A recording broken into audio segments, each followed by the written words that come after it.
Hey, I'm glad you put it on YouTube because I was gonna tell you. I meant to text you earlier to let you know that I left it open. But Oh, I appreciate that. Yeah. And hit that thumbs up. In fact, I'm gonna hit that you're the thumbs up champ, right big dog. now. You're the champ, big dog. Listen, we got Shoeshine in the building, one and only friend of the show. If you're a member of my community, then you know him well. Shoeshine, first of all, how you doing, champ? How's the day been? How's the week been? Man, it's gonna be a big week, man. It's been chill for me. Like I could be out in the streets trying to put in more work, but I'm looking forward to the first major boxing event, title fight for me. I'm gonna be there on Saturday. Last Hell week was Yep. Last week was great. I got a chance Hell yeah. to meet Kaipo Gallegos at his gym, Las Vegas Fight Nice, Club. dude. Oh, I like that. Yeah. Do you know how many all the Venezolanos train there, bro? Like I got Stop it. Are you serious? yeah, the guy who just fought Arizona Lara was Yeah. working out. He was there, and I got an interview coming up next month with the gentleman who's fighting. I don't want to butcher his name, but I'll have it on my channel. Next month, he's fighting in New York, Manny Pacquiao Promotions. So I saw that card get announced. That's what's up, dude. Hell yeah. The only thing is my Spanish isn't too. Venezolanos and Puerto Ricans talk much faster than Mexicans or a Mexican American. So I was telling him I don't want to butcher this interview, bro. I might actually have Chat GPT write out my questions. No, you want me to tell you something? You want me to tell you something? This is hopefully I'm gonna tell you this.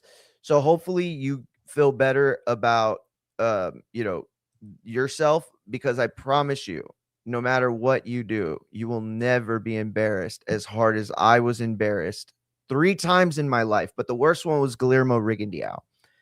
It's Donaire and Jorge Arce. I'm in Houston, I think it was, covering the fight.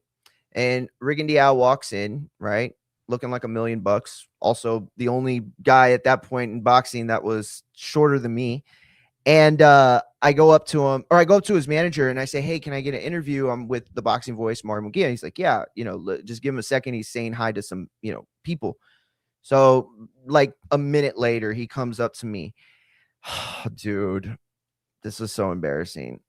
They ask me if he wants the translator. And of course, Shoeshine, you know me, bro. I'm Mr. Ego, dog. Like I can't. I've only been a journalist for a couple years. I can't let Dan Rayfeld and Steve Kim sitting on the row right next to me see me using a trainer with the last name Munguia. I mean, a translator with the last name Munguia. What? No way. Not gonna do it. The interview starts, and Guillermo Rigondeaux laughs once or twice, just like a quick chuckle, like a and then I butcher a word so bad and a phrase so bad that the manager later tells me that in certain Latin speaking worlds, what I said was actually offensive. Guillermo Rigondeaux starts laughing so hysterically loud and hard. The interview's over. It's done. He's not even answering words. He's laughing at my Spanish, Shoeshine, that badly that other people in the fucking audience start to notice and laugh as well. I turn around and I realize there's like 4 different Spanish speakers peeking their ear into the interview to hear how bad my Spanish was. So, at the end of the day, I know you're not going to go that. I know it's not going to be that hard for you. So, yeah, we'll see, man. He was talking pretty quick, and naturally the conversation went into the politics arena, and I was like, I can't keep up, man. He's talking too fast. Wow. Oh, so but I got a lot to ask. Yeah, bro. Hell yeah. I mean, listen, I don't know, and I don't mind talking about this on my show. If you don't want to talk about this on your YouTube, I'll shut up. But it's been surprising, not surprising, but every Venezuelan that I know that lives in my area has been celebrating pretty hard. They were going to bars, like, you know what I mean? It was like a lot of shit going on. It's like a lot of people, you know what I mean? And so at the end of the day, like, it's mixed, you know what I mean? It's like people feel different. Most definitely. Yeah, so that's interesting. That's an interesting aspect to it. Yeah, my stepdad. I'm sorry to interrupt you. My stepdad is Venezolano. He came here to play baseball in the early 1980s on a college baseball scholarship. So that's what's up, dude. Like the boxer I met that I said I was going to interview, like he's young. I mean, he's in his 20s, right? Like he doesn't have the same ideology as say someone my stepdad who grew up during what was known as the Bolivar Revolution, right? Because at that time, every Venezuelan thought, wow, this socialism thing, like we're all going to eat, we're all going to make money off the oil. It was like my stepdad's generation is totally different, right? This new generation, like of immigrant Venezuelans, like they've really suffered, bro. They've really suffered. Like you just wrap your mind around, you got $100 and tomorrow your $100 US dollars is worth $1. And you got to go out there and buy food, like it's pretty bad. But yeah, I don't like to get too deep into the politics things because one way or another, you're going to offend somebody. Yeah, no. At the end of the day, it's, man, like, and this is going to be political too. Like, and that's the thing that sucks. Like, everything is political. Like, here's what I know for a fact. I know education is terrible in this country. And I know that I live in a state that has the worst of it, right? And teachers are awesome. I'm not saying that, right? But like at the end of the day, it's like you can't even stand up for teachers and say that. You know what I mean? Because now it's like, oh, you're attacking, right-wing education and like, no, I'm not. I'm saying we're all fucking stupid. Like, I'm saying all of us that went through the Texas independent school districts are equally handicapped in the developmental stage of mathematics and English, but I don't know, whatever. But listen, let's get to the boxing talk. Let's do it. And all, whatever, man. UFC. I did a little bit of homework. It's a big fight weekend here. Listen, I should have made it sound like I was going to ask you UFC questions. It was more about like what it means, like what this means, right? Like where we're at in this landscape. The UFC, you know what? And let's just do it like this. We'll start here, okay? I was just before you came on, I was talking about what Dana White was saying on Bloomberg. Did you happen to catch that at all? I didn't. I caught what Gaethje, who's a Las Vegas native, who's at the top of the card, Gaethje, upset about the bonus. And I think, is it what he said in response to that? Well, go ahead and tell us what he said on that. Well, I believe Gaethje's, letting everybody know his bonus structure has not increased since the Paramount deal was signed. And wow, I mean, the UFC is going to exponentially make so much more money. Yep. And he was led to believe that the bonus structure, which I think I read, hasn't not been increased since like mid 2000s or late 2000s, that he was going to get a fat bonus, if he wins or puts on a performance of the night. And, according to what Dana White responded, I guess he said, I sent him an email or I sent him a message and he didn't respond. But no, I missed the Bloomberg. So Dana White's a big first deal of all, right that's a huge thing. That's a huge thing you just said. And shout out to 702 Man Cave. He said Dana White a cheapskate. Yeah, you're right. You're right. But I don't even know if you know how right you are. And we're going to get into that. At the end of the day, I'm going to play this real quick for you, so that you can have an idea of what was said, and then you can tell me your thoughts. Okay. Because I don't want to lead you in. So before I go into any of this, so let's go ahead and play it real quick. Shout out to Jedi Goodman. Follow him on X. You mentioned the Zuffa boxing venture that is getting up and running this month. Talk a little bit more about how far along that is and whether you think it will be a viable competitor to some of the other straight boxing promotions. Well, I don't want to say we'll be a viable competitor. We're going to blow them all out of the water is what we're going to do. We're in a good spot with that. That launches the 23rd. It'll be the day before the UFC fight. That will also be on Paramount Plus. And literally yesterday before I flew here, that's all I worked on all day yesterday was boxing. So yeah, I'm excited about. I wouldn't be sitting here talking to you today if it wasn't for boxing. That's where I came from. Yeah, I love the sport, and I've talked a lot of smack about boxing over the years. And now that's what I'm curious about. Is there a future there? Because I felt like listening to you over the years, it sounded like MMA was the future and boxing was somehow withering away. It was, and it is. And now I'm going to fix it. Yeah. See, that's why you don't talk shit, right? That's why you don't. Do those things. He did this. He's done this his whole career. Shoeshine, and I'm not trying to like pick on him, right? Because all promoters say things that are clearly lies that they try later to pretend that they're not, right? But he said these things about boxing all the years, right? The whole idea that the premise that MMA fans and boxing fans don't get along, that's a false premise. The narrative was created inside the media. I know you remember those Joe Rogan arguments on ESPN and Dana White yelling at, people, Floyd Mayweather arguing about bare feet, long-haired, tattooed dudes, and it was this big mudslinging contest forever. Now, Shoeshine, Dana White expects the monsters he created that are boxing haters that make up a vast majority of the MMA fan base to come and be boxing fans. How does it work for you? And tell us what you think about what he just said. Shout out to Big Spooky 725. Man.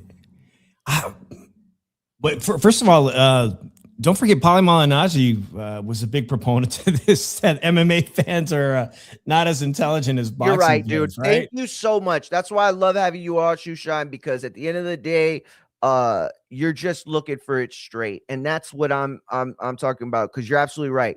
I made it seem like Dana and MMA were the ones picking on us.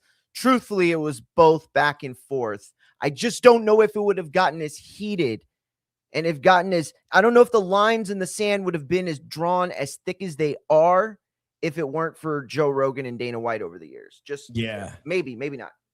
Well, let's talk about all the reforms coming to the Muhammad Ali Act and how it benefits Dana White.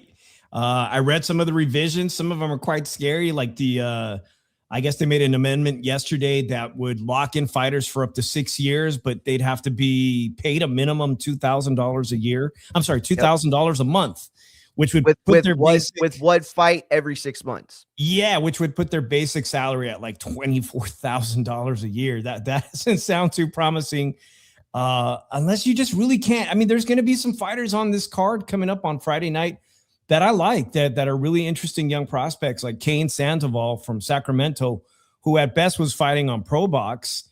And now he's getting an opportunity to fight on television, like a real, television network, Paramount, CBS. So it's going to benefit a certain type of fighter who's been largely ignored, that better than a club fighter could potentially somebody overlooked by Top Rank, somebody overlooked by PBC, somebody overlooked by Matchroom Boxing, or, it's going to benefit that type of fighter. Then you got fighters that are established, like we're hearing Jayo Pataya jumping over there, who's a world champion, probably the best cruiserweight in the world, as well as they're courting Alexander Usyk, maybe for a short-term deal. And Rayo Valenzuela just came out. I saw that. Rayo's got a fight. Yep. And that card is good, dude. We're going to talk about that too. It's very good. Yeah. Hot Rod will be on that with former champions Gazovsik. That's how you say his name? Yeah, a lot of good fighters on there. Oh, yeah. So there's a potential for him to literally make big waves in the sport rather quickly, with the fact that, Oscar De La Hoya could be on his way out of DAZN and not have a television deal of his own, which he technically doesn't have a long-term contract now. Top Rank.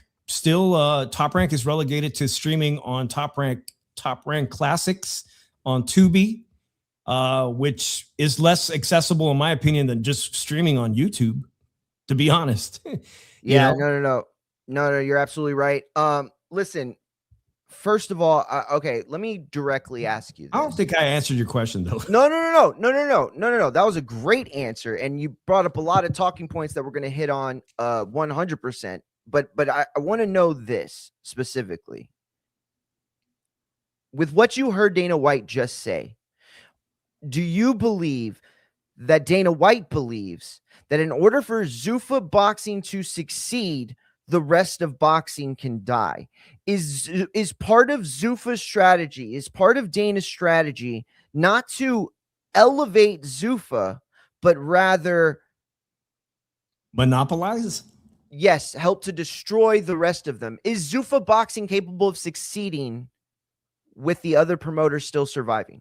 Yeah, I don't think I doubt those Top Rank. I doubt Bob Arum, Oscar, Eddie Hearn are going down without a fight. I just doubt it. Like it was very easy for him to succeed when he did the same. He followed that formula in MMA, taking out smaller promoters like Bellator, Strikeforce. Yep. He was very successful taking out that, basically just leaving the very small semi-pro club circuit left in MMA.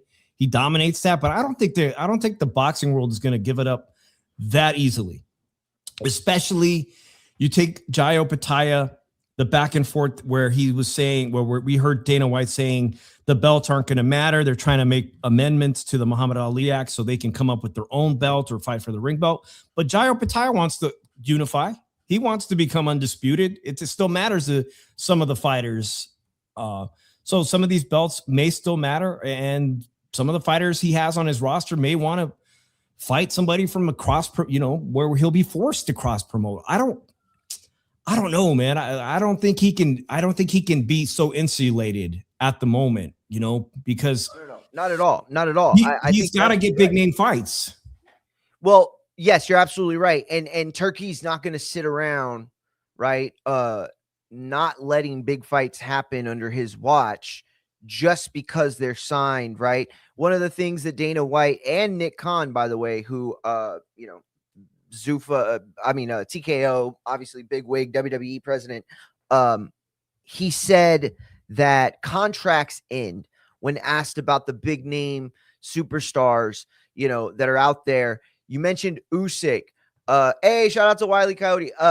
You mentioned Usyk, bro, and that's a big thing that could happen. That starts the ripple, the shift, right? I know that you're not a huge wrestling fan, but I know you're aware of wrestling through the years. We're around the same age. I mean, I'm kind of way older, but we're around the same generation at least. And so at the end of the day, I know you'll know when I bring up the Monday Night Wars, WWF versus WCW, right? That was a major shift in the culture of sports entertainment, and it hit into the zeitgeist of pop culture at the time. Everybody knows who the NWO is. Everybody knows who Stone Cold Steve Austin is. If you don't, you're the loser. No, I'm just kidding. Like everybody knows those guys, right? You don't even have to be a wrestling fan. You know what I am saying, and you know what it looks like when I say the night Hulk Hogan turned heel. You already know. You see the trash flying in the ring. You see the red and the yellow, and you see Hall and Nash, and you see all of that, right? And all of that was based on that one big move that happened. Hogan went to WCW. And let me tell you this, and I'm not trying to make this whole parallel about wrestling. Honestly, I swear I'm not. This is my trap. This is my trap, Shoeshine. I just invite my boxing friends on, pretend we're going to talk boxing, and I change the subject to wrestling every time. No, I'm just kidding. But it's like, you saw Hogan go over, and guess what, Shoeshine? It didn't work. It didn't work right away. WCW didn't pop off. Not at all, right? Hogan went. The ratings were like kind of floundering. Nobody really dug him as a face anymore, right? He wasn't jacked to the gills because he wasn't on roids anymore after the trial. But then he turned heel, and the floodgate happened, right? Scott Hall, Kevin Nash, a bunch of big names. And the point I bring up is that when one does it, the rest start to follow, right? You see the crack. Al Heyman only had a couple of fighters when he started in this game. But when you start hearing his name over and over and over before they think they're mom, dad, and Jesus, you're going to start to wonder if that's the guy I should be with too. And so you look at the MMA landscape, right? And you were right about everything you said about the UFC, but we have to remember that Pride existed. They bought Pride. At the end of the day, it was almost like a merger, right? Because the gangsters and the crooked government of where Pride existed, they couldn't launder enough money anymore. They couldn't run this big giant criminal enterprise as a fighting thing anymore. So Dana buys it. He gets all these influx in fighters. The whole point I'm trying to make is that, it's like you said, one guy goes over, right? But it gives a blueprint for the rest. You said that you don't think boxing will go that easy. Do you think they have a choice, Shoeshine, with Top Rank not having a deal still. PBC, I guess, has a deal, if you want to call it that. Matchroom still never really got its footing in America. And you know, Joshua's getting old. Let's just put it that way. Everybody doesn't. Golden Boy's losing, you know, fighter after fighter to lawsuits. It doesn't seem like De La Hoya is going to calm down at all. By the way, there's a new De La Hoya thing out after talking about Zuffa. We'll watch that together. But I'm sorry, that was a long way of asking you. Is boxing even capable of fighting back right now, Shoeshine? The old guard of boxing.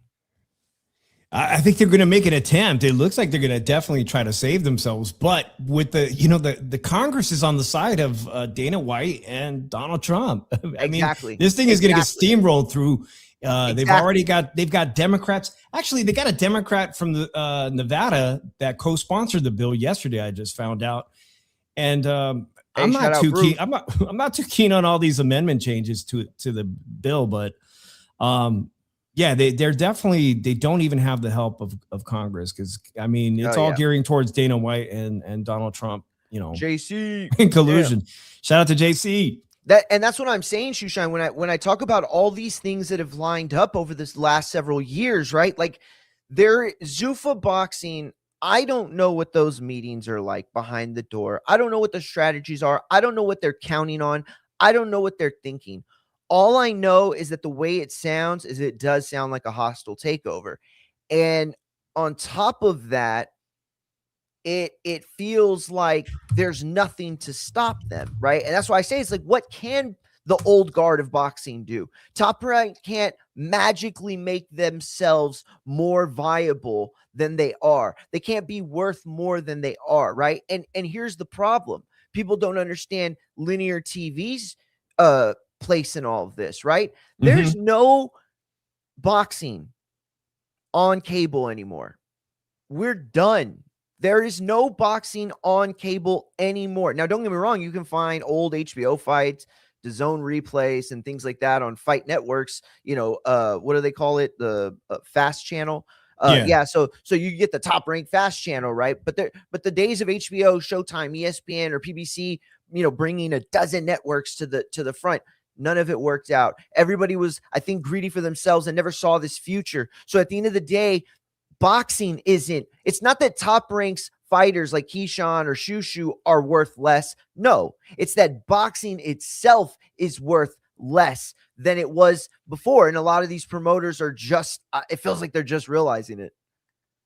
Yeah, or they caught on too late to it. Yeah, I mean, the cord cutting happened like, oh my God, I can't even remember how many years it's been. What's going on? How many years has it been for me personally since HBO drops boxing, and then Showtime? And you're like, well, why am I paying for the deluxe cable package? Like, you know, why am I? Maybe I should try this cord cutting thing and buy things on a la carte, right? And now we are where we are, where you can't get people to even contemplate actually paying full price for a pay-per-view because, well, first of all, cord cutting brought on illegal streaming. You know, everybody's like, well said. Keep talking. It brought on illegal streaming. How do you build a strong audience in the US for boxing when now it's been relegated to a very small niche sport, a tiny little niche sport of hardcore supporters? And if it wasn't for social media and this next generation of boxers who are literally stars on social media, Kick, streaming, and all that. That generation would have no interest in the sport. Yeah. It's a double-edged sword. I get irritated. Right, I'll see Ryan Garcia. Right. I see Ryan Garcia hanging out with streamers, and I'm like, damn, you know, the old school boxers wouldn't be spending an ounce of their time when it's training camp time to be hanging out with streamers. But at the same time, if you don't have an audience outside of the sport of boxing, like Ryan Garcia does, or other young stars who use social media as a tool, then who would be interested in the next generation of stars? Exactly. So it leaves a perfect opportunity.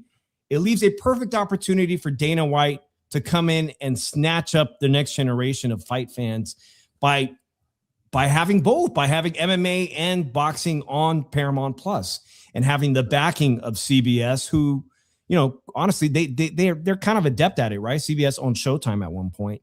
Yep. I hate to say it, but it looks like it's probably going to be successful this year. We'll see to what magnitude. You know, Dana and Nick Khan were at the Nationals, and they were at the I think it was the regional Golden Gloves in LA and New York. That's pretty cool. At the end of the last year, you know, both Dana White and Nick Khan scouting the future of the sport. One of the kids, I think it's a Marion, that's his last name. Anyway, you know, he's like the number, I think 16, 17 ranked in the world on that card. And reports were that there was a conversation, or there was at least an introduction made. And so, you know, who knows what they've already got planned for the future. But in this landscape, I think that, like, if you're Dana White, and shout out to Bruce. Hey, Bruce, I don't even know if you realize this is Mario Munguia. My channel changed the other day. I don't know. I didn't know if you remembered me, or just didn't realize it was me. But regardless, the point I was going to make, you know, all that scouting that they've done, all that's gone into it, right? They put themselves in a position where they can play the long game, right? They can allow Top Rank to continue to fledge without a network deal. They can allow PBC to, you know, continue to not sign on new fighters and develop their promotion. It almost feels like they're just trying to, like, run out the squad that they have. You know what I mean? You know, you're still putting on Lara and Danny Garcia fights. At some point, it's like, you know what I mean? Like, but ultimately, it breaks down to what you said, right? The future of the sport, and guys like Aram were not committed to that. There was no investment into the sport. You know what I mean? Now, don't get me wrong. There was one, you know, later on, as of the last decade or so. You know, they got the Institute out in Vegas, and, you know, they've done a lot more, like, nutritionally, like, to help and give back to their fighters, right? That said, the UFC was on that tip with Tough and all that. Bro, Callum Walsh was out here yesterday doing the fucking PR job for Dana. They were like, he was like, bro, I love it out here in Zuffa, bro. I love it out here. Hey, appreciate you, Bruce. You're the champ. I love it out here, bro. They're treating me like a star. Yo, they treat me like I'm a real commodity. They treat me like I'm a stock, and they're like, or not a stock. I forgot what the word he said, but, like, you know, he's like, man, they're treating me like I'm a real product. Like I'm really something to be promoted. Dude, it was kind of sad hearing him say that. But then I'm thinking, like, well, you know, because he was saying boxing don't have this. They don't have what Zuffa has, what the UFC has, what Dana's offering. And I was like, no, they do. They just didn't offer it to you. You know what I mean? It's one thing to say, like, oh, boxing doesn't have it because they don't have it. But it's another thing to say, no, boxing has it, but they have it for the level of fighters like Shushu, and they have it for the level of fighters like Keyshawn. And I'm not trying to be a dick about it, right? I do believe Callum Walsh is a solid, you know, potential solid fighter with a solid career ahead of him. That said, he's been fighting on Zuffa. Like, he's already been UFC. He's been fighting on UFC Fight Pass. Exactly, which is why he was the co-main. It was called Zuffa Boxing the first time when they came out, before he was ever there, right? So, like, we can change the name, but it's still the same thing, right? Like, I don't expect to see any difference in presentation, because the presentation wasn't bad to begin with. All I'm saying is, it's like, you're saying it's PR and perhaps not genuine? Yes, because of this. It's right? Advertising, right? It's like, okay. UPS has a fantastic union behind it, and if you work long enough at UPS, you could make well over six figures as you approach retirement and have a pension, right? Then Amazon came along and was like, anybody could drive an Amazon truck. We're going to make you third-party contractors. We're going to make the pay competitive. But the truth of it is like, he's basically advertising to other fighters who may not have an outlet and are like, I'd like to drive for UPS someday, get that pension, get the high union pay. But right now, all I can do is drive for Amazon. And hopefully it will lead to getting my foot in the door at UPS. Yeah, exactly. So look, I don't know what perks they're offering, but if you've got nothing going on, like I said, like if specifically like Kane Sandoval, who has a smaller management and promoter, and he's fighting on Pro Box, this is a huge step up and big deal for a fighter like Kane Sandoval. Very, very, very good point. And, you know, Kane Sandoval is a guy who I think if it was 15 years ago, you know, this would be one of the names we'd be saying over and over because we would have seen him fought so many more times at the what was the place where Golden Boy used to do their Thursday or Friday show? I was a Pechanga Casino or something like that. Yes. You know, or send him out there to the desert, right? Because they would have had the shows to put him on. It's unfortunate to me how many fight fans that I know that anytime I bring up Kane Sandoval's name or someone like him, right? There's just a blank stare. And I'm telling you, I know not a fact, but I believe the truth in my heart is that Kane Sandoval would be so much bigger, so much more talked about 15 years ago. The problem is that, you know, the boxing fans today, right? Casuals, most of them are talking about what you brought up. I forget the dude's name, Zavala, I think it is, the body shot that he got from Ryan Garcia on Kick. Right? Everybody's talking about that. Everybody's talking about Ryan Garcia going what's it called? Gorlock mode. You know what I mean? Like everybody's talking about that stuff because that's what Ryan is doing and that's who he appeals to. But somebody said earlier, who was it, dude? That said, is boxing dead? It was Sweet Calf. Who is that? That's Sweet Calf? Yes. Yeah. Okay. There we go. Is boxing dying? All right. No, it's not dying. Okay. Because boxing will never die. You know why? Because of this adage. If you are standing in the middle of a street, and all the old heads are going to be like, oh my God, this old thing again. But listen, if you never heard this, pay attention. If you are standing in the middle of a cross section and there are 4 corners, and on one corner, they're playing baseball, stickball, whatever, baseball. On another corner, they're playing football. On the other corner, they're playing basketball. And on the fourth and final corner, 2 people are fighting. What are you going to watch? What is going to get your attention? It's going to be the fight. And that is why boxing can never die. However, Sweet Calf, Shoeshine, Bruce, all right, JC, I know is out there. All right.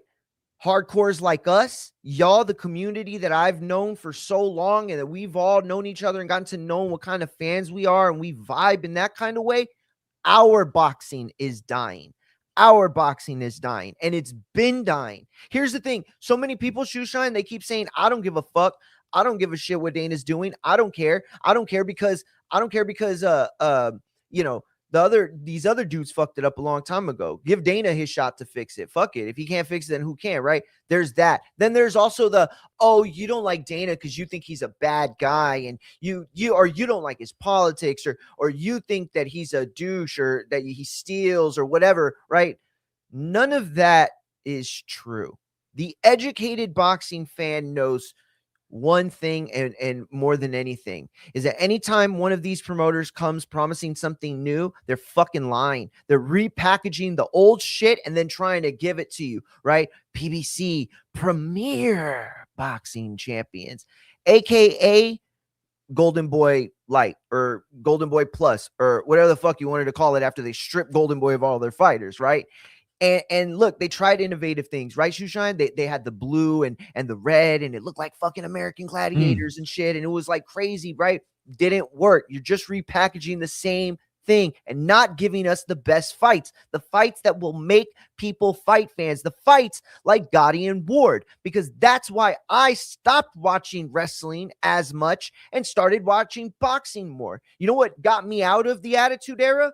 Was the fucking featherweight era of Pacquiao, Marquez, Morales. Oh, yeah. Those guys got me into boxing. And today I'm a lifelong fan because of it, because I know every Saturday or Friday or Thursday that I turn on the fight, that I turn on the TV to watch a fight, I know that there's a chance I'm going to get to see a fight like Ward Gotti, that I'm going to get to see a fight like Pacquiao Marquez, that I'm going to get to see an ending like Williams and Martinez, right? And that's why I fucking watch it. I don't watch it because I want to make a millionaire a billionaire. I don't give a fuck about that, right? So here's the reason to care. Because if Dana White is only trying to turn boxing into the UFC, then all he's trying to do really is put a cap on everything, okay? And control it in a way that doesn't guarantee us anything, doesn't guarantee us the best of everything. Because guess what? All the best matchmakers work for everybody else. You know what I mean? Who are your matchmakers? Who is making your fights? What do you know about a sport that you wanted to right away get rid of the junior middleweight, light heavyweight, super heavyweight, or not light heavyweight, but all these other divisions, not realizing how many people have become stars out of these divisions, not realizing how big of a jump it is for some of these guys, especially in an era where they're cutting way too much weight. I'm not trying to make it sound like more than it is, but for everybody trying to say that it's political or that it's about the UFC and hating and Dana White, no. The facts are this. If all Dana White is going to do is try to play the same game that everybody else did, then all we're going to end up doing is getting the same version of boxing that we have today, only it's going to be controlled and owned fully by one person. I have no vested interest to make Dana White any more money than De La Hoya or than Eddie Hearn or than Al Heyman. They're all fucking way too rich, first of all, okay? But the second thing of it all is that I want boxing to be better. And nothing I've heard as of yet gives me any indication that it is going to be in anytime soon. You know what I mean? That said, I'm going to give them their chance. All right. I know it don't sound like it, but I'm going to give them their chance. Shoeshine, final word on this whole Zuffa, Paramount, everything. When you talked about repackaging what works, you guys, the real fight fans and television fans, will remember the Contender television series where they went out and they went out and I remember that. Yeah. The Contender series was wildly popular on NBC, I believe. And then you had Dana White run with that same ideology and run the Tough series. And how many people became national sensation stars? Out of the Contender, you had numerous world champions, guys that actually became Sergio Mora, who still works in broadcasting. And with the Tough, what was that guy? Diego Sanchez, the Nightmare. I mean, there was just so many guys that came out of the Tough. Stephon Bonner, Forrest Griffin. Yes, dude. So he's taking all that did work for him in Tough, that did work with the Contender, but how is he going to package that up on Sunday? We're going full steam ahead into fights. I think that if it's at least the quality of when I was younger, and we worked really hard. I worked much harder when I was younger, bro. Friday night to now, she's my wife, Bella. I'd go over to her house. We were still dating. She lived with her grandparents, and we would watch Friday night fights with Teddy Atlas. And I just couldn't wait to drink a beer. And I knew that there was going to be a good fight. If she was sitting there watching, I would have proposed right fucking there. But with that formula, it wasn't world champions, but they still put on guys like Pro Box does today. They still put on guys that were going to deliver the best, and they were going to make it a very entertaining fight night on ESPN. If Dana White can even relive some of that magic of yesteryear, he's going to find success. And if he can tell a good story the way they used to on the Contender, on Tough, then maybe they might get that crossover where he's trying to get UFC fans to become fans of the sport of the sweet science. I am going to be very wary and leery of the bigger picture, which is he trying to monopolize and take over the entirety of the sport of boxing and crush all the competitors, people that longtime boxing fans have known, everywhere from, Don King, but he's very irrelevant now, but all the promoters, Bob Arum, De La Hoya. Is he really trying to crush that? We have to keep our eye on that. By the way, Mario, I thought initially that Sunday that because the Apex Center in Las Vegas, which is not too far from me, was going to be only available to media. And it's very hard to, apparently I heard, to become certified media with the UFC. They got their own. Like we've been hearing about other real boxing media that have not been invited. I thought that's all they were going to allow. And then all of a sudden on come Monday or Tuesday, I find out you could buy a ticket to go see this thing. Well, the Apex can only hold maybe less than 500 people. and they're basically dining chairs. You're gonna have to pay $250 to get into the building. The $250 seats they flew overnight. That's nasty, bro. It's nasty work, though. They're dining chairs. Now, I don't want to talk shit on it, but I'm gonna tell you this: as somebody who lives in Las Vegas now, I'm pretty sure it's sold out. Dana White has such a big following in the wealthy, affluent areas of Summerlin. You know, he's known to gamble at Red Rock. I have no doubt that this is going to probably become a hot ticket.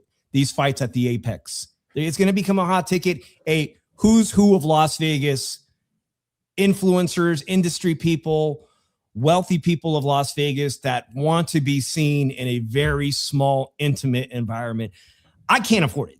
I would pay $500 to see. Oh, that is an amazing point. That is an amazing point you just made. And that is something, listen, if somebody else said it, my bad, I missed it, but I haven't heard anybody bring that up. There are, and you're already seeing it, right? You know, and I mean, you're already seeing it. You see these little things that are ripe for the taking that Dana can do better with, right? I feel like I came out a little negative. It feels like I'm being negative. I'm not trying to be negative. I'm trying to give a juxtaposition to all the people that are like, what's the big deal? Who cares? Let Dana take over. And it's like, no, that's not the way things should work at all. Okay. That said, Dana, you know, I'm going to give Zuffa Boxing every bit the chance to be better, right? To do better. You know, if you think that cutting out junior middleweight and super middleweight and, light bantamweight, all that, if you think cutting those weight classes out makes boxing better, if you think that handing out your own world titles, which the Ali Act, you know, now is made, I mean, obviously it still has to pass through the House, but fully through the House, but there's no way it's not passing. And so if they end up getting their way, then it's like the situation where either I never knew what was good for me, right? Like I didn't know I should be eating my vegetables, and Dana White showed me that I can grow big and strong if I listen to him, or it's all just going to be propagandized, right? Our guy's the world champion. Well, why? Well, because he fights at Zuffa Boxing. Well, what does that mean? Well, that's where the best fighters fight. Well, why? Because that's where they fight. And it's like the circular logic that goes, you know, why is the NFL the best? Why are the NFL Super Bowl champions the champions of the world? Why? Because Patrick Mahomes plays in that fucking league. All right? Because Dan Marino once played in that league. Troy Aikman once played in that league. You know what I'm saying? Like the history, the lineage. If you want to be the best, that's where you go. That doesn't exist in boxing. And Dana trying to make it happen, I don't know if it's purely to make all the money for himself in this way and keep all the money, you know, low, or if it's because this is the way that you can actually save boxing and have it thrive. I don't know. Well, I think it's healthy to be skeptical. Well. It's healthy to be skeptical. Well said. Oh, my bad. I'm sorry. I thought you were saying something else. My bad. So listen, that's going to be my take on it. I want to get into the Ryan Garcia topic. But before we get into that one, I want to get your take on this weekend's main event fight. All right. Murataya, Andy Cruz. You are going to be in the building, correct? I am indeed. Yeah. I'm looking forward to it, man. I am very proud of you, man. You've been working so hard all these years, dude. And I can tell you that every time I see you shining and doing your thing, bro, I appreciate that, Mario. It's great, man. And also, you know what? Also, it's nice to have a guy who, I don't mean thinks like me, but tries to be unbiased or tries to be rational. They're covering a fight that I'm not. Like, I'm not trying to make myself sound like, oh, good thing, somebody I can trust. Not at all. Obviously, they're way better journalists than I'll ever be. But all I'm saying is that it's like you're representing the community when you go. You know what I mean? You're representing all of us. You know what I mean? When you cover. So, like, you're going to ask the questions we want to know and shit. Speaking of the whole UFC debacle, I mean, I think it's a plus side that we're getting promoters working together. Obviously, right? Top Rank is at a disadvantage not having that television deal, and they've got the title. They have the title. Murataya has that title, and they're going to fight Andy Cruz, who is a two-time gold medalist who beat Keyshawn twice. And it reminds me of the Lomachenko story, where he rose to ascension so quickly in the pro sector after being a decorated amateur. Have I seen enough of Andy Cruz as a professional to say he can beat Murataya? I've seen Murataya perform not so great. I was at that fight where he got a win over Tevin Farmer, and I thought it was a questionable victory.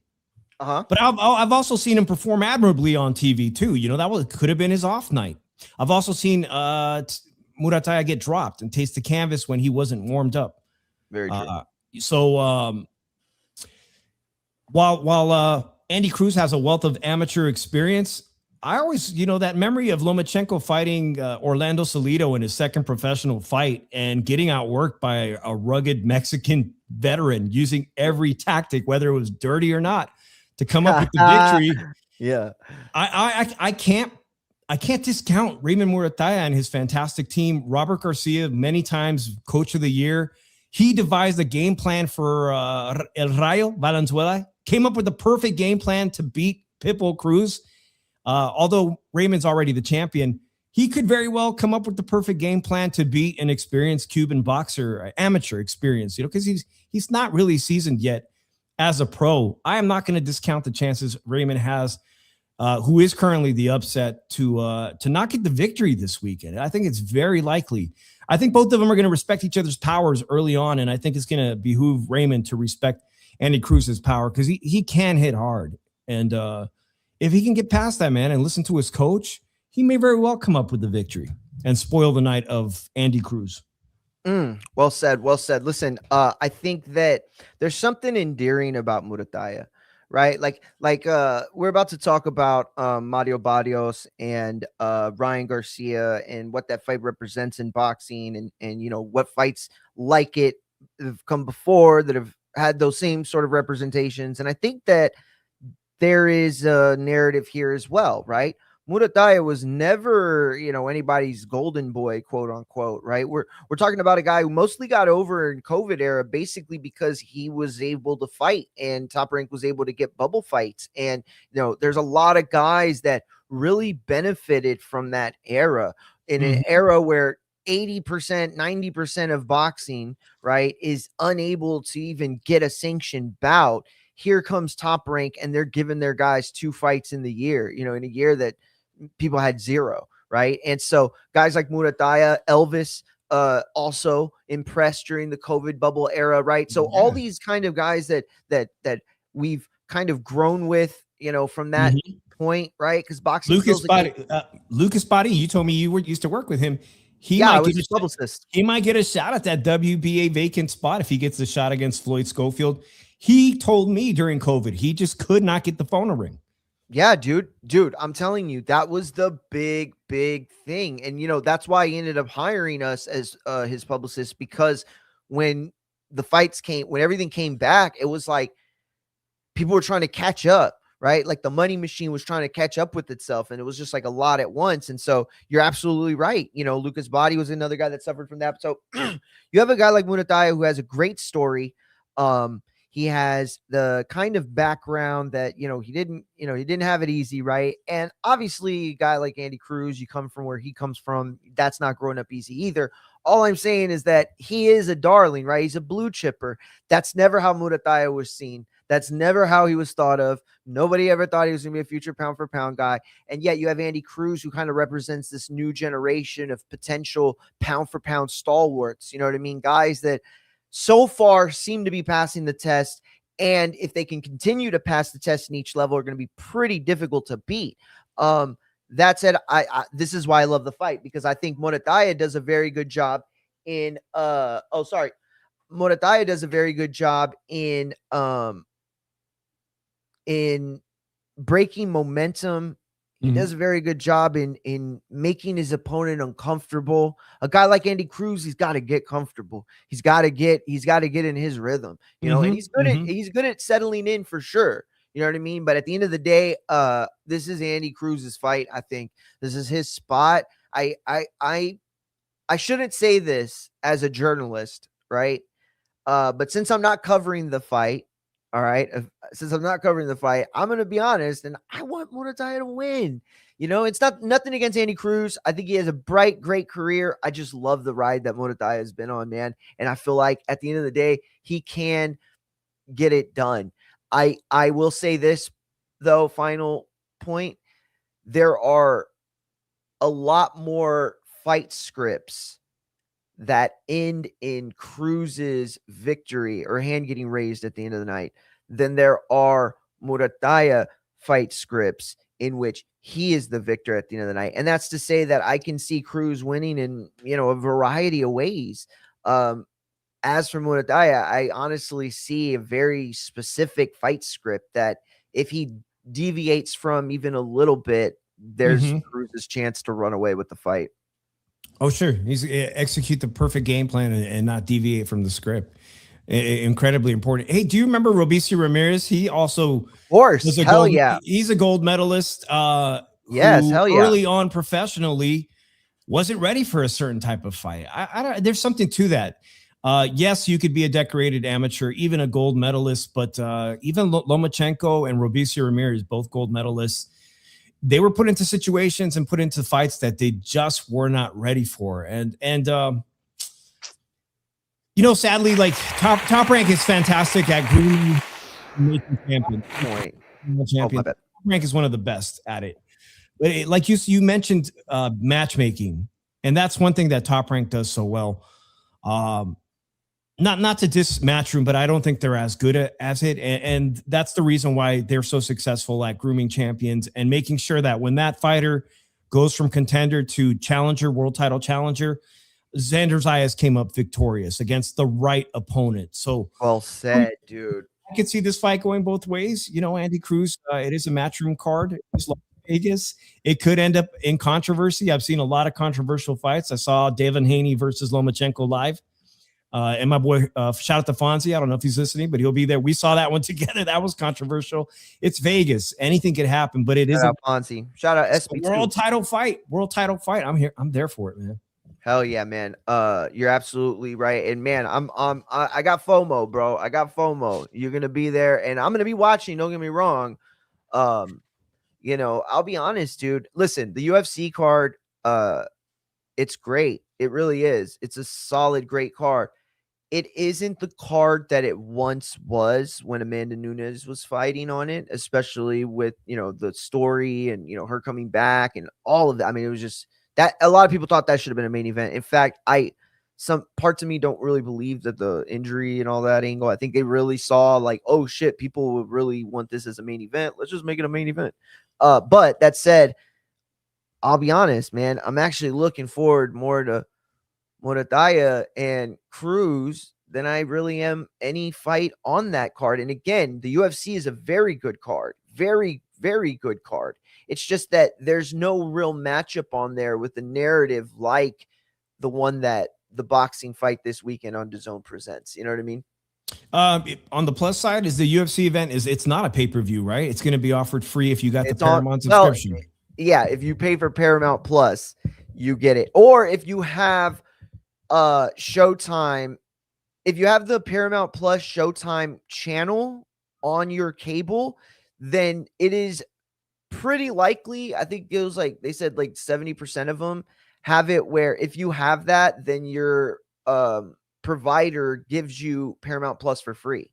So if you don't have Paramount Plus and you have the channel Paramount Plus, call your provider or get on the internet, whatever, and ask them if you have access to Paramount Plus, because there's a decent chance you do. Steve Kim was asking about that because, obviously Zuffa Boxing is going to be on. So a lot of boxing fans are, now trying to figure out what's going on with this Paramount Plus thing. It's only on Paramount Plus. It's not going to be streamed on that channel. There is no linear TV for the UFC any longer other than their fast channels. So, yeah, but Listen, I want to move on to the Ryan Garcia. How much time did you have with me, bro? I got to bounce like 3:30. So let's get talking about that. I saw the press conference. Perfect. I saw the first stare down. That was a good one. Yeah, pretty good. Yeah. It wasn't too bad, right? Let me show you, or I want to pull this up. So the Mario Barrios Ryan Garcia fight was announced, and I'll be honest, man. And I know I've heard your take on this as well. The fact that Ryan Garcia is even in this fight at all, coming off of his last performance,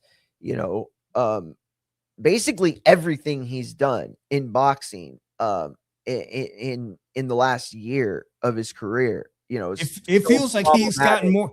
It feels like he has like the most second chances of any fighter, right? I mean, this is. This is his 666 chance if you get my no, I'm just playing. But like at the end of the day, yes, you are absolutely right. And that's why this narrative between Mario Barrios, right? Like I'm Hispanic, my great grandfather, my great grandmother on both sides are from Mexico. And I can tell you that where I'm from, like the lineage, like there's pride in like the Mayan story, right? In that native story, in all of the culture and the influence and the warrior spirit. But there's also technology and just so many underutilized and underthought of things when it comes to that culture. And Mario Barrios being the quintessential representative of that. You know what I mean? Like true to the culture, right? True to the spirit, representing in the most primal way. Back that shit, bro. I'm laughing because I can remember the last fight when Paulie Malignaggi, I think after that last performance, he said, look, you just got to drop the whole Aztec thing, bro. Yeah.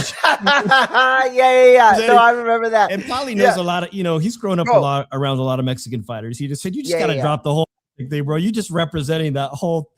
But credit to Mario, he's proud. Right, bro. Mario is proud of his heritage.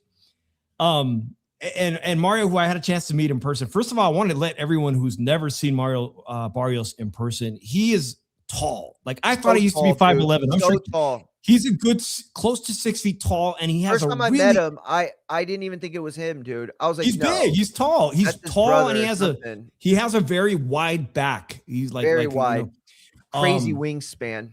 Crazy wingspan, and you saw the height difference. I didn't realize that he's going to be the bigger man in the ring. Yes, very much so. Very much so. And so, again, and here's the thing. I think you're right, because the fans think it's like annoying now, right? A lot of them do. And so it's not that I'm saying like keep the Aztec shtick up. All I'm saying is like there's this degree of authenticity and this nature that he brings to it, where the narrative is, he's this proud representative that did things the right way, the hard way. He's nobody's golden boy, wasn't given a million second chances, right? Then on the other side, you have Ryan Garcia, right? The premier golden boy, the golden boys golden boy, the golden boys golden boys golden boy. All right. And so you have this guy, and he represents essentially the complete opposite, right? From LA. And that's no bash LA or anything like that. I'm just saying, he seems to be caught up in the Hollywood spirit of it all, right? He's more of a kick streamer, I think, than I'd consider him a boxer these days. In fact, I've seen more footage of him sparring and getting work in with kick streamers and influencers than I actually have seen him doing real work. That's not to say I haven't seen footage of him doing real work, because I have. Ultimately, though, this fight reminds me of Vargas de la Hoya so bad in so many ways, because I remember being a kid at that age and the narrative that existed, right? Like I didn't take part in it really, but it really was like the fucking cholos versus the fucking like preppy Mexican kids. Like that's how it went down where I was from, dude. Like if you were going for De La Hoya, which I was secretly because I didn't want to get my ass kicked at school. If you were going for De La Hoya, you were a bitch, you were a weirdo, you were all these negative things, right? But if you were going for Vargas, bro, you're Viva la raza, champ. You know what I mean? Conan, everything. Throw that fucking LWO music on. You know what I mean? Play some El Rey in this bitch. And that's the vibe I get from this fight. Maybe not in the same way. Maybe the 2026 version, right? The Gen Z version of that fight, right? That's how I feel. Do you get that sense at all? Do you what's the narrative for you in this fight? Well, they've got quite contrasting. Okay, first, Oscar was from East LA, but he rose from the trenches of the hood to become the gold medalist, right? Yes. So his story was something else. But and by the way, Vince, if you're listening, Vince, call in the show if you still have that link, because Vince lived through this. It's his family. Did you send it to him? Yeah, I did. Oh, I'm not sure if he's available, but he lived through this. He lived through the entire thing. And then on the other hand, you had him. Vargas from Oxnard, California, which is essentially north of Los Angeles, but a farm community, like literally an agricultural small city. And on here with Ryan, you got Ryan is from a very bad area of Victorville, California, man. Victorville, California is like, if you're familiar with Barstow, California, it's a very impoverished, low-income area of California. Wow. It's desert. Yeah. So he kind of reminds me of, like you said, Oscar De La Hoya, but without all the accolades, without the earned accolades. Yikes. He doesn't have them. He also hasn't taken on the world-class competition that Oscar did early on in his career. He also hasn't taken on the Yo, what's up? Hey, turn your volume down just a little bit. We're hearing the feedback. I'm gonna turn it off. Oh yeah. Okay, appreciate it. What's going on, champ? Appreciate you tapping in. Another beautiful day. Yeah, you sound good. Sound good, Vince. Shout out to Vince, everybody. Slugged Out Sports. Champ, Vince. Hey, D-Towns, bro. Hey, Oak Cliff in the house. Hey, Shoeshine. Me and Vince are going to be starting our own show without you. You guys should do the Dallas Cowboys show. San Francisco thing. Yeah. I'm playing. Yo, so we were talking about this. Vince, listen. I want to make it very clear. Like, these aren't my narratives, right? These are the narratives I feel like casual fans painted back then. But it was like this narrative when Vargas and De La Hoya fought. That Vargas was like the real hood Mexican, and De La Hoya was the fake Mexican, right? Like he was just doing it for the clicks. He wanted to be the bad guy versus the good guy. Yes. Now you have Mario Barrios and Ryan Garcia, and as Shoeshine said it so well, the narratives don't line up, perfectly with these guys at all. But not even close. Narrative against each other, though. The guy that's had the tougher road versus the guy that's had all the second chances in the world. First of all, what do you remember about Vargas De La Hoya, and what do you think about Barrios and Garcia? I think Vargas, when he was training, he was at his top. Like the first time they're supposed to fight, he would have probably beat De La Hoya. But then the injury happened to Oscar. Supposedly, energy, But then the second time, Oscar whooped his ass. But a true story about that. Back in the day when they're in the Olympics, they're at Big Bear running the mountain, and Fernando told me he fell down, and everybody ran past him, and Oscar didn't help him up and just ran by him and laughed at him. Whoa. So Fernando said, "I'm gonna fight you one day," and look what happened. They ended up fighting. Yeah. For real? Yeah. Yep. I took that story because Oscar's my favorite fighter. Yeah. I know his family and all. Fighter growing up. That was my favorite fighter. Mine till this day. Now my favorite is Emmy. We're still hanging on. Who? And now it's Emmy. Emiliano. Okay. That's my favorite now. Emiliano. I got to cover one of his fights a couple years ago. Interview him and everything. Yeah, it was awesome. But hey, listen, everybody. SB just put Slugged Out Sports' YouTube channel in there, Vince's YouTube channel. So go there and subscribe. Yes, please. Yeah, so check that out. So what do you think about Barrios and Garcia? What does that represent to you? To me, just Barrios get a paycheck to get beat up, and hopefully he retires. You asked, but that's my opinion. Okay, but I got it. Vince, whoop him up. Vince, the performance Ryan had against Raleigh, and you're very close to Raleigh too. Well, what if that Ryan Garcia shows up? It's not going to show up. Good question. It's not going to show up because Rolly's beat him up in sparring, and back in the day, that sticks in your head. Fair point. You know, Rolly's whooped him twice at the Mayweather gym.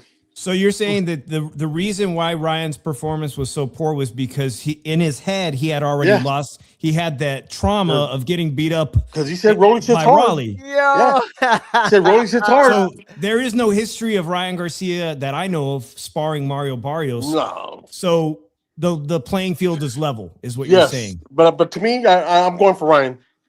That's a no-brainer. When that first came on, that's an easy fight for Ryan. Go ahead. Hey, Mario, shout out to SB, just put out Bruce Gass's YouTube channel. Go and follow his too. Bruce Gass is awesome. I'm laughing and as the young kids say, pause. You know, I'm trying to think possibly the closest relationship to that fight, that epic era of De La Hoya versus Vargas. I can remember my mom. This was what was 2001. My mom was a lot younger. Oh my gosh, she was crushing on Fernando, bro. Yeah, bro. And then the other ladies, the other tias at the party, because we remember we used to get together to watch pay-per-views like this, man. We big old carne asada. Hell yeah. The other tias were arguing, Oscar's been. Bro. This might be the closest to that, is that you've got two better looking fighters, right? But one's a little more prieto, as they say, a little bit darker, right? Yeah. A little bit darker. The other one's a little bit more light skinned, like Oscar. Yeah, you're right. But going back to that fight, Oscar was like, there was a heel, like you said in wrestling, right? There was the bad boy, and Oscar was not the bad boy. Nope. And Ryan is the bad boy. Yeah. Yes, he's the bad guy in this. Yeah, he's playing the heel tomorrow. But today he was nice. Today he was nice. I don't know. They're gonna have to sell this fight. He's gonna have to come out with a new personality at the next press conference. For real. More t-shirts. Yo, listen, and look at this part right here. This is that Ryan Garcia doesn't no longer know. Because look, I want to make this clear, Vince. I agree with you. I think that I would favor Ryan Garcia over Mario Barrios if I somehow know that on fight night, we were not only getting the best version of Ryan Garcia, but a rededicated, revamped version, closer to what we saw, as the kid that was, part of the Four King discussion, right? Mm-hmm. I know that. Then stylistically, I would say Mario has a problem. I really would. He does have a problem. Once he signed the contract. Listen, if Ryan is that guy on fight night, and that's like my thing, is that how much of this kick streaming, how much of this trolling, how much of all this stuff is a distraction that he can't afford to break? Listen, if you've seen his stream at all, then you know that he called Joe a week ago or 2 weeks ago, called him on his live, had him on, and he specifically said, Joe, I got something for you at the press conference. Yeah. And they were having a great conversation. It was a good old time. They were laughing about. Now watch this. Yep. You worked hard. How could you? Man? That's messed up. Pardon? I said, how could you? That's messed up. What's messed up? You know what I said? I mean, just can't believe you're doing this to me. That's insane. You hurt my heart. Well, I'm still not. You broke my heart. It's over. It's over. We're done. Again? We're done. Now, how did I do that? You just broke my heart. Just move on. All right. Well, I thought I was being. No, you were being sweet. I thought I was being courteous and generous, and that's what I'm trying to be here. And I hope you don't take offense to it. It's cool. Because I don't ever want to offend fighters. I love what I do. I'm offended. I'm offended. I'm offended already. I'm hurt. All right, good. I'm offended, hurt, all that. All right, okay. Well, look, I mean, I'm still not following it exactly, but all I can do is try to be gracious to you. Okay? No, I get it. And so that was basically more of that. Listen, I missed that. Is it funny Yeah, it's funny, right? It's funny, especially because you know that he's not being serious, right? Like that's all they're all trolling, it's all joke, right? It's all love. So you know that it ain't nothing big, right? That said, though, he's a pretty good actor. No, he is. Is that the kind of mindset you want? I don't know, because look, he trolled the shit out of Haney, and we saw what happened there. That's we're gonna see. That performance, we're gonna see that again. Okay. Okay. Now, I'm obviously, for me, I'm concerned about. I think the better days of Mario Barrios' performances, like you remember when Anthony Joshua got knocked out by Andy Cruz.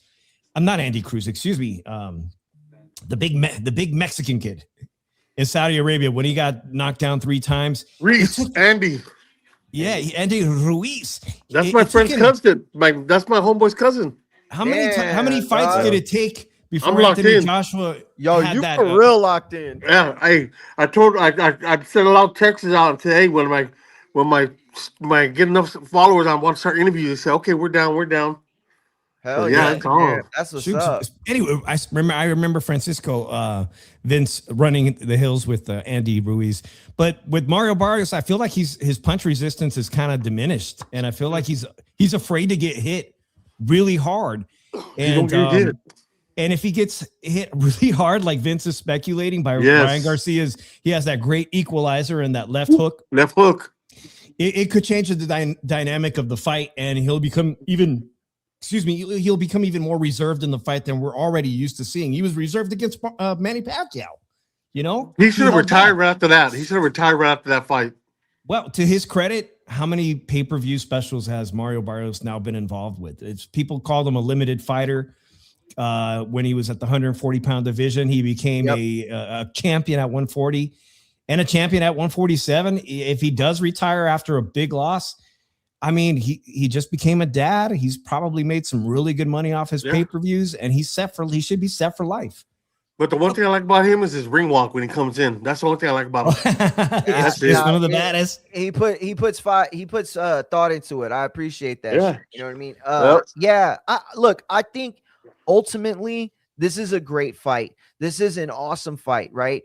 And the narrative is what I love about this. This feels old school to me because not only do we have the narrative going into it, right? You got Ryan Garcia. He can't afford another loss, right? He can't afford to look bad. You got Mario Barrios potentially on the verge of his biggest commercial win of his career, right? And that's all awesome. That's all great, right? You know, the good guy versus the bad guy. Hell yeah. But then simultaneously, there's another narrative at play here where Oscar De La Hoya, who finds himself in a situation where, you know, one of his last best fighters is now suing to get out. And that means, and that makes him on the list with guys like Canelo and Ryan Garcia himself. And so when you look at that, you say to yourself, holy crap, this is De La Hoya sending his last happy fighter, I don't even know if we can use that word, into a fight on foreign territory on a PBC show against a PBC fighter, meaning that De La Hoya is literally taking his chips, putting them all in there. If he loses, Ryan Garcia loses, is that the end of Golden Boy? I don't think so. No, it's not. Shoot, Sean, what you think? Man, if he loses Ryan as a fighter on his roster, if he loses him, if Ryan just loses, does that? If he just loses, no. This is wild for me. I'm going to tell you why. Because Ryan Garcia has already cemented himself as some type of hybrid fighter celebrity, where he could lose this fight and find a nemesis in the kick world, streaming world, and fight on Misfits Boxing, right? He could fight Jake. He could fight a Jake Paul coming back and literally be a huge deal on Netflix. You know, even coming off a loss, Ryan Garcia has now created something, a brand where that's a good idea. What you said. He can literally fight somebody who's not a boxer. I don't know, fight an NFL. He still has a viable path, not necessarily become a world champion, but to still be in the sport and be, to still be important. That's good. Well, my wife always goes out to eat with his mom. I'm gonna tell that to my wife. Tell him to go fight for Misfit. I'm saying, Make the shit no money. I'm They're saying gonna pay him. if he loses, if he were to lose, and if he were to walk away from the contract with Oscar De La Hoya, he's gonna walk away. He could literally, start his own Ryan Garcia promotions like Jake Paul did. Yeah, absolutely. I mean, like the rumor right now is that Verge is trying to get to go to Canelo's promotion. Okay, right. That's the rumor. Okay, the other rumor that I've heard is that this is not really over the Boots fight. Yes, the Boots fight is part of this, but it's more of a camel that broke the straw's back. From what I'm hearing from several different journalists is that there were certain problems that were brewing over the last 12 to 16 months. And I don't know what happened there. I have no indication of any of it. All I know is that Boots was a series of events as opposed to this one fight. And it makes sense if you think about it, because if you're Verge, right, all you have is a list of fighters that have taken years off of their career to do what you're trying to do. And I'm not saying he shouldn't do it. All I'm saying is that if you're going to do it, then you must take the warnings of Mikey Garcia's career. Take the warnings of Andre Ward's career. Take the warnings of the guys who may have left some of their best years in the courtroom, right? Yeah. And then at the end of the day, if all this amounts to nothing but them still fighting, it's still a bad situation for De La Hoya to continue to have all of your fighters essentially roll up their chips on you and put them all in every time they got a problem, right? This isn't, hey, we need to talk about this Boost fight. It's a, nope, I'm suing, bro. That's it. Yeah. I'm done. It's a crazy situation. But you know what sucks for being a promoter? How about all those times he tried to get Homeboy to fight and he got hurt or something? Didn't Virgil get hurt twice? Twice. Bro, so, I was what's up with that? I was covering the Stanionis fight. I was covering that fight, bro. I mean, I still covered it, right? Yeah. It was, I think Diaz ended up being the main event. But yeah, dude, you're absolutely right. That's a very, very good point. Very, very fair point. And you have to wonder who's really to not blame, but responsible for that, because it's like you had his coaches and his dad, his trainers, and all these people that continued to keep him at this 147-pound division that he clearly had grown out of. Yeah, he got very violently ill. I can't even pronounce that the disease. It's an actual disease. You know whose fault it is? Like when a fighter don't make weight, whose fault is it?